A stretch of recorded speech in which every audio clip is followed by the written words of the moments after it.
Hey everyone, this is Alana with FidgetHaven Reviews, and today I'm going to be reviewing the Jawntuff version 2 by Liberty Vapor. They're currently sold for $45. The Jawntuff spinner is a bar-style spinner, and it features two Liberty bells.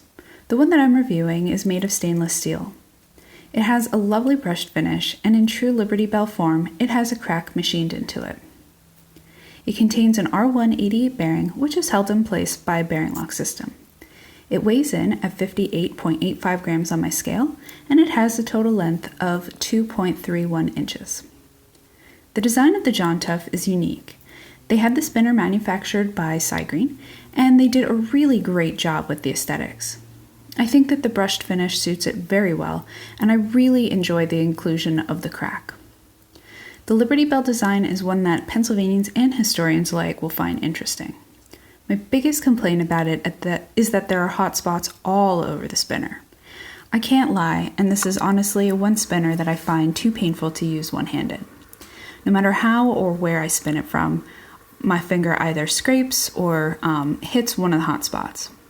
As this is a second version, I'm genuinely surprised at how uncomfortable it is to spin, and that a thick chamfer around the edges wasn't added during revision. I honestly lament the lack of a chamfer because I think that this spinner looks really good, and as a Pennsylvanian, I think that it's extra neat. I'd very much love to see this spinner updated with a thick chamfer around all of the edges. I think that it would be a tremendous upgrade to the current version, and that it would greatly improve my outlook on it. I'd also be really happy to see this as a tri-spinner design. The threaded buttons are made of stainless steel, and they have a diameter of 19 millimeters. They sit nearly flush with the spinner, but they're raised just enough so that table spinning is possible. The buttons are a mix of convex and concave, and from the outer edge to the midpoint between the center and the edge, it sweeps upward ever so slightly. In the center, it dips in equally slightly, and it makes a little concave area for added comfort. The shop's name, Liberty Vapor, has been etched onto one side of the buttons, and the other button has the word Jawntuff, which is the name of the spinner, and the serial number. Now, I had a really hard time spinning with these buttons, doing it one-handed. It's partially my fault and partially fault of the design. The portion that's my fault has to do with my nails. As I'm sure you can see, they're quite long, and they very easily get caught in between the buttons and the spinner, or they get hit by the side of the spinner. Now, I did file them down for testing, but I don't really want to remove any more length, and I feel like my nails shouldn't be a reason for me to not be able to use a spinner. Granted, this isn't an issue that many of you will face, but it is something to consider if you enjoy growing your nails out. The design issue is that because the buttons sit nearly flush with the spinner, it's very easy for the face of the spinner to rub against your fingers, causing it to slow or stop prematurely. To test the buttons more adequately, I put them on another spinner which allowed for them to sit raised. They did prove to be fairly comfortable and to have adequate grip. Now, unsurprisingly, I don't love the etching on the buttons. And also, I have had to explain the term Jawn kind of a ridiculous amount of times. If you don't know what it means, it's basically a multi-purpose word that can be used in the place of a noun. It's chiefly used in eastern Pennsylvania.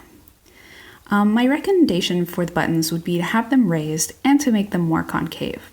I also feel like the serial number should be etched around the bearing retention system instead of the button. The Jawntuff spinner contains a steel 10-ball R188 bearing. It's held in place by a standard retention system. Most of the spinners you'll find from China have a very similar system, and you need a long, thin, and flat-sided some type of tool to remove it.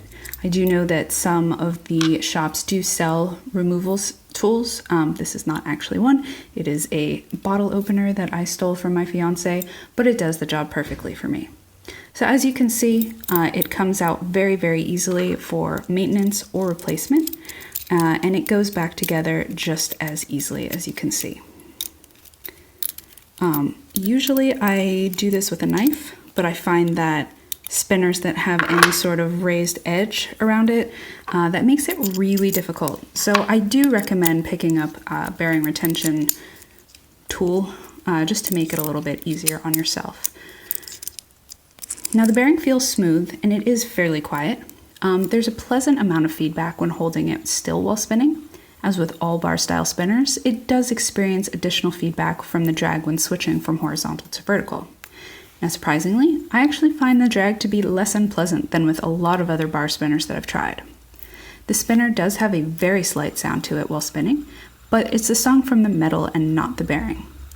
My first two-handed table spin was 2 minutes and 16 seconds. My second two-handed table spin was 2 minutes and 26 seconds. I chose to clean it with 91% alcohol, and after a good wash and a quick dry with compressed air, my third two-handed table spin was 2 minutes and 54 seconds. Overall, I have to say I don't really like this spinner. I think that it's definitely on the right track towards something unique and very aesthetically pleasing, but as it stands, it doesn't hit the mark for me. I think that if they implemented a really nice thick chamfer around the edges and raised the button height, it would be a really huge improvement, and I'd be very excited to give it a try.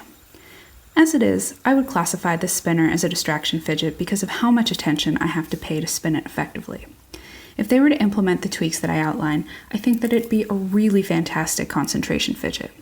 I have to say, Ronald Roseman from Liberty Vapor is a fantastic gentleman who's always happy to answer questions, and it's been a complete pleasure speaking with him. So once again, this is the Jawntuff version 2 by Liberty Vapor. I am Alana from FidgetHaven Reviews. If you have any questions whatsoever, please don't hesitate to post them in the comment section below. I'm going to include a link to the Liberty Vapor store where you can purchase this, and to my written review on my Facebook group. I really hope that this was helpful to you, and I appreciate you watching it greatly. So thank you very much, and I hope that you have a fantastic day.